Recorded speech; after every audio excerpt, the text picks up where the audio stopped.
अलेख शरण आओ नमस्कार दर्शक बंधु जय जगन्नाथ जय ओडिशा मुझे मकुंद कुमार आपण मैंने देखुं आपणकर प्रिय blog channel Mukund Odia blog. तो आज फोन लाइन रे अच्छा आमर प्रिय द्वारिका बाबू आउ नहीं आज खूब सुंदर ब्लॉग करिया भाई अच्छे आम लक्ष्मण भाई पाखे अच्छा। तो आज पाग मेघुआ पाग अच्छी तो मेघुआ पागे टे आलोचना करवा आमर सत्संग करवा बिनु सत्संग विवेक न हो सत्संग न कले कुआडे विवेक जागृत हुए कौन कहते आप निश्चिंत तेणु आउ टे आलोचना करवा आम लक्ष्मण भाई कहते धर्म कथा आउ सेवा धर्म कार्पण्य बले कि असाध्य मही तले तेणु ये धर्म को नहीं भाई जो प्रश्न आपको करुले प्रकृत धर्म क्या कहवा ये धर्म ये जो दुईटी शब्दर अर्थ आप व्याख्या करेंगे खूब सुंदर भाव में आम दर्शक मैंने तो देखुं आउ सब आपण कथा मत लाइक कर आज फोन मध्यम आपणकर कथा किसी शुणे और जदि भल लगे वीडियो शेष पर्यटन देखिए आउ तेरे आम भी आउ समय को टी आगे नवा वीडियो को आरंभ करवा। अलेख शरण आ भाई मत फोन दूसरी भाई पचारे आपन कौन धर्म कथा भाई नि आपन स्वागत करुच्ची आम चैनल को आउ फोन मध्यम आज गोटे शूटिंग होमर ब्लॉग वीडियो शूटिंग आउे लक्ष्मण भाई मध्य स्वागत कर भाई जय जय आपण मानक मोर नमस्कार। आज यही प्रसंग मु धर्म विषय किसी आलोचना करूँ। द्वारिका बाबू को टे पचारे कौन कौन आउ द्वारिका बाबू आम धर्म विषय आमर किसी अलेख शरण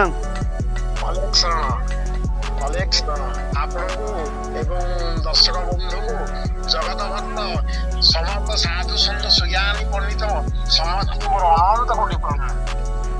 बहुत खूब सुंदर भाव आउ द्वारिका प्रतिश्रुति जनइले आलोचना करूँ धर्म विषय टे कहतु कौन भाई कहते जदा जदा ही धर्म से ग्लानिर्भवति भारत अभ्युत्थान धर्म से तदात्मान सृजामी हम धर्मर ग्लानि हेले कड़े भगवान प्रति धरापृष्ठ को चली आसती एवं ये धर्मटा कौन आम टे बुझा आपण टे कहतु ना धर्म स्थापना करने मर्त्यपुर को ओह्लै आसती एवं से आसती जहाँकि निजर स्वदेह नहीं जहाँकि आम ए मानव समाज ठारू जी कि वैकुंठपुर ए मानव शरीर धरिकी आसता शरीर संपूर्ण भिन्न पाखे थाए 32 लक्षण पाद पद्म अष्टादश चिन्ह आमर सत्य जुगे नृसिंह पुराण प्रमाण देछि से भी शेष नृसिंह बाबद अनेक जिनस रही जुगे शेष नृसिंह लीला करते अनेक करते सत्य धर्म स्थापना करते किंतु सत्य जुगे ही असत्य आरंभ होता अधर्म अन्याय अत्याचार बढ़ीला जहाँकि माने प्रभु आउ सही पारे वैकुंठपुर से वैकुंठपुर बाध्य होकर आसिले। अच्छा द्वारिका भाई कौन पचारे आज्ञा आमर कली जो आरंभ है कली जुग से माने प्रथम राजा किए थे जहाँकि से राजा आमर आरंभ है कली जुग आरंभ है शुणु आज्ञा कली जुग जिते आमर आरंभ है जहाँकि भागवत आम प्रमाण मिलूँ प्रमाण पाइचे जिते राज्यभार दिगला राज शासन बसई दिगला से परीक्षित ही विचार करते आज्ञा ठीक है बेले जो आमर बिलर गोटे जिनस बाहर थिला नहीं आमर जो विचार करागला से कलाटा मोर नुहे से कलाटा मोर नुहे एमती अनेक जिनस तो से तो भागवत कथा आज्ञा तो समस्ते समस्ते जानते धर्म देखु आज्ञा अनेक धर्म पंथा इत्यादि थाई पूरा कहली 100 लोक जानते धर्म कौन कि 100 जन भर 90 जन लोक पूरा संपूर्ण भाव जानते सत्य कौन मिथ्या कौन कि 10 जन लोक सत्य को पालन कर ये जो 90 जन लोक जानते सी असत्य को आज्ञा पालन कर ନିଜର ସ୍ୱାର୍ଥ ପାଇଁ। ଆଜ୍ଞା এই জগତରେ ସର୍ବଶ୍ରେଷ୍ଠ ଧର୍ମ ହେଲା ମାନବର ସେବା। ବର୍ତ୍ତମାନ ଦେଖନ୍ତୁ କେତେ ଶହେକରେ କେତେ ଜଣ ଲୋକ ସେବା କରିବା ପାଇଁ ଅଛନ୍ତି। ଏଇ କଥାଟା ଆପଣ ତ ବାସ୍ତବ କଥା କହିଲେ। ବର୍ତ୍ତମାନ କଳି ଯୁଗରେ ଯେଉଁ ସେବା ଶବ୍ଦର ଅର୍ଥ ମାନେ ଏଟାକୁ କେହି ଗୁରୁତ୍ୱ ଦେଉନାହାନ୍ତି, କିଏ ଜଣେ ହିଁ ଗୁରୁତ୍ୱ ଦଉନାହାନ୍ତି। ସବୁ ସ୍ୱାର୍ଥରେ ଅନ୍ଧ ହେଇଯାଇଛି। ବର୍ତ୍ତମାନ ଦେଖନ୍ତୁ ବାପ ପୁଅ ଏ ଭିତରେ ୟାଠୁ ଇଏ ହେଲେ ଗୁରୁ ଶିଷ୍ୟ। ଦେଖନ୍ତୁ ଏ ସଂସାରରେ ଅନେକ ବାପ ସିଏ ସେବା ଟିକେ ପାଇପାରୁନାହାନ୍ତି, ଖାଦ୍ୟ ଟିକେ ପାଇପାରୁନାହାନ୍ତି। ଏ ସମାଜରେ କୋଟି କୋଟି ପୁଅ ଜନ୍ମ ନେଇଛନ୍ତି, ବାପା ମାଙ୍କ ସେବା କରୁନାହାନ୍ତି। ଯାହାକି ବାପା ମା ମାନେ ଅନାହାର ସେବା ନ ପାଇବା ଦ୍ୱାରା ସେ କଷ୍ଟ ଶରୀରରେ ପାଉଛନ୍ତି ଏବଂ ଆତ୍ମା ଛାଡୁଛନ୍ତି। ଆଜ୍ଞା ଏଠି ଟିକେ କହିବି କରିବା ଆଉ ଆଜ୍ଞା ଏସବୁ ଘଟିବାର କାରଣଟା ଆପଣ କହିପାରିବେ ଏମିତି କାହିଁକି ହେଉଛି ବୋଲି?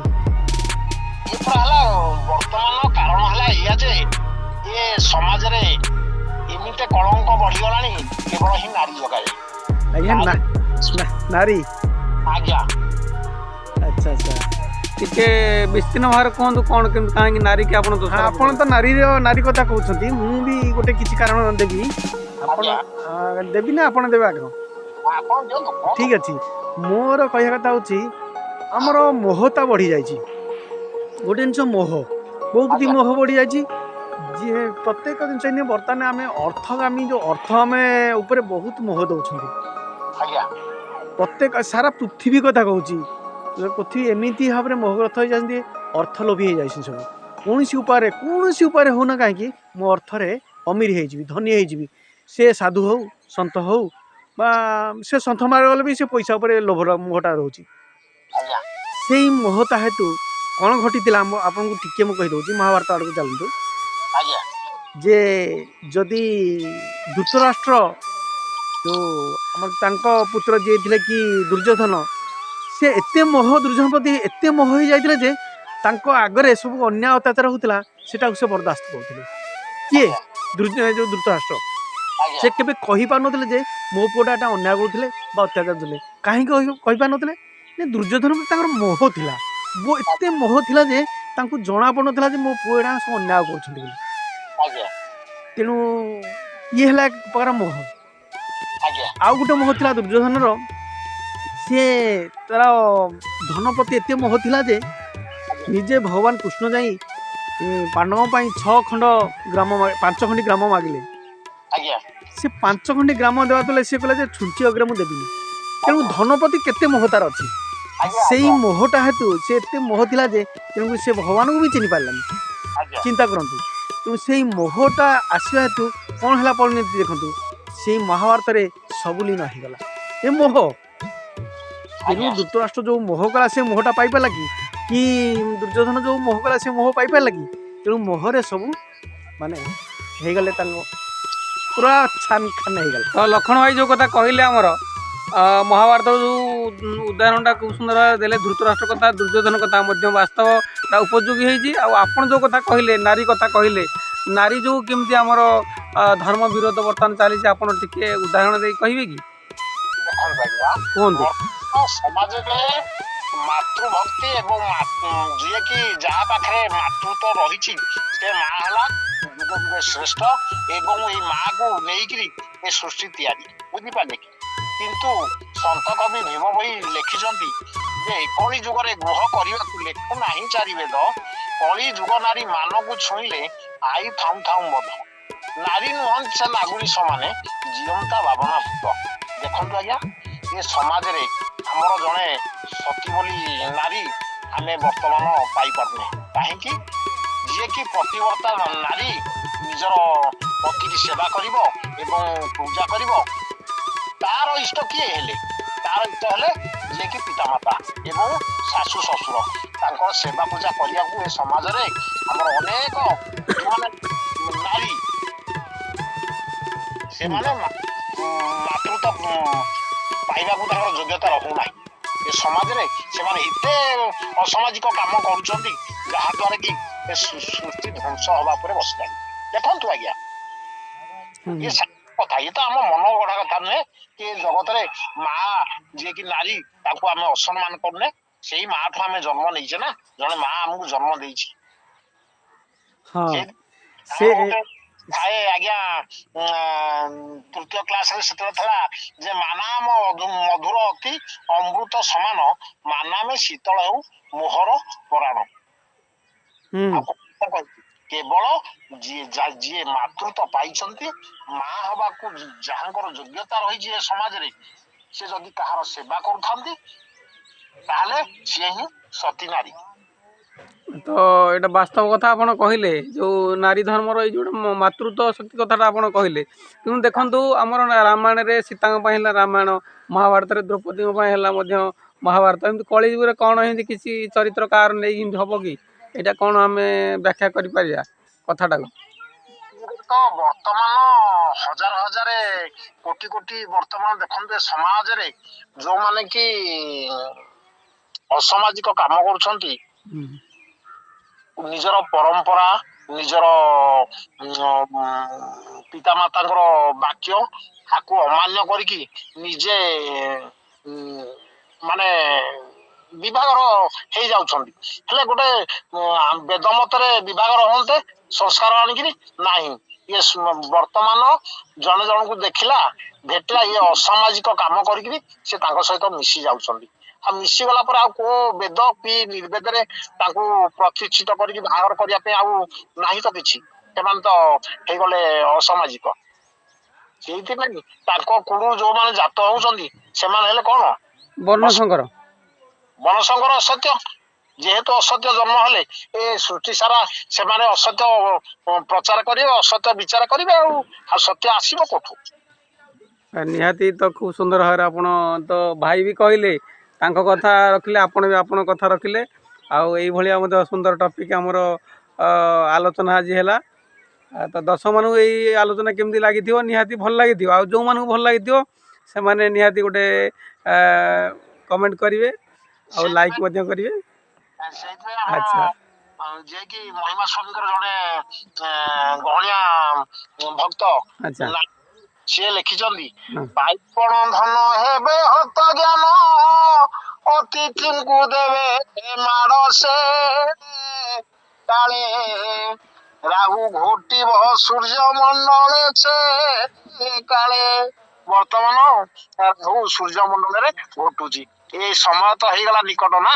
ଆଚ୍ଛା ଇଏ ବହୁ ଦିନଠୁ ରହିଥିଲା, ଭବିଷ୍ୟବାଣୀ ଲେଖା ହେଇକି ଗ୍ରନ୍ଥରେ ରହିଛି। ସେ ଭବିଷ୍ୟବାଣୀ ବର୍ତ୍ତମାନ ସଫଳ ହବାକୁ ଯାଉଛି। ଦେଖନ୍ତୁ, ଇଏ 2025 ମସିହା ପ୍ରବେଶ ହେଲା, ଆହୁରି ଅନେକ ଅନ୍ୟାୟ ଅନୀତି ସବୁ ବାହାରି ଆସିବ। ସେଇ ଆସିଲେ ସମ୍ପୂର୍ଣ୍ଣ ଅନୀତି, ହଣା ମରା କଟା ଇଏ ସବୁ ଚାଲିବ। ସେତେବେଳେ ପ୍ରଭୁ ଉଦୟ ହେବେ ସତ୍ୟ ସ୍ଥାପନା କରିବା ପାଇଁ। ତ ଯାହା ହଉ, ଆଜିର ଆଲୋଚନା ଖୁବ୍ ସୁନ୍ଦର, ବହୁତ ବଢ଼ିଆ ଲାଗିଲା। ମୋତେ ବିଶେଷ କରି ବହୁତ ଭଲ ଲାଗିଲା। ଆଉ ଆମେ ତ ଆଗରୁ ଏମିତି ଭାଇଙ୍କ ସାଙ୍ଗରେ କେବେ ଆଲୋଚନା କରିନଥିଲେ, ଲକ୍ଷ୍ମଣ ଭାଇଙ୍କ ସାଙ୍ଗରେ। ଯାହା ଆମର ପ୍ରଣାମ। ଆଉ ଭାଇ ମଧ୍ୟ ଆଗରୁ ଆଲୋଚନା କରୁଥିଲେ ଭଗବାନଙ୍କୁ ପାଇବାର ସହଜ ଉପାୟ, ଥରେ ତାଙ୍କର ଗୋଟେ ମୁଁ ଭିଜୁଆଲ୍ କରିଥିଲି। ଆଉ ଆଜ୍ଞା ଭାଇ ମଧ୍ୟ ଆଧ୍ୟାତ୍ମିକ ଧାରାରେ ଚାଲୁଛନ୍ତି। ଆଉ ତାଙ୍କୁ ମଧ୍ୟ ବହୁତ ଧନ୍ୟବାଦ ଆମ ଚ୍ୟାନେଲରେ ଆସିଥିବାରୁ। ଆଉ ଦ୍ୱିତୀୟ ଥର ପାଇଁ ସେ ଆସିଛନ୍ତି, ଆପଣ ତ ଅନେକ ଥର ଆସିଲେଣି। ଆଉ ପୁଣି କେବେ ଯଦି ସୁଯୋଗ ହୁଏ ତାହେଲେ ଆଉ ଏଇଭଳିଆ କିଛି ଗୋଟେ ଟପିକ୍ରେ ଆମେ ବ୍ଲଗ୍ ଭିଡ଼ିଓ କରିବା।